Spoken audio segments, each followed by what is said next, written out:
নিজেকে সংশোধনের ফর্মুলা। আচ্ছা, খুব শর্টকাট বলছি। নিজেকে সংশোধনের 5টা ফর্মুলা নেন। কয়টা? 5টা। 1 নম্বর হলো কোনো গুনাহ করা না, গুনার খেয়াল আসলেই তওবা করে ফেলা। বলেন না ভাই, গুনাহ এখনো করেন নাই, গুনার খেয়াল এসেছে, কি করেছেন? যেখানে মসজিদ, যেখানে খানকা, যেখানে দরগা, যা পেয়েছেন উযু করে সাথে সাথে তওবা করে ফেলা। সুবহানাল্লাহ, জোরে বলেন। এরপরে সব সময় ইনহেলা এক্সহেলা, আমাদের যারা হার্টের রোগী তাদেরকে একটা মেশিন দিয়ে একটা মেশিন চাপ দেওয়া হয়, ইনহেলা।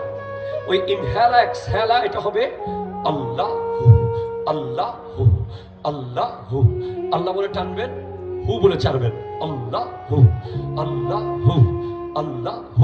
এটা আপনার লাইফে এমন ভাবে প্র্যাকটিস করতে থাকুন যে যেন আপনার নিঃশ্বাসের সাথে আল্লাহর জিকিরটা মিশে যায়। সুবহানাল্লাহ। 3 নম্বর ফর্মুলা হচ্ছে সকাল সন্ধ্যা অন্তত 100 বার দরুদ শরীফ পড়া।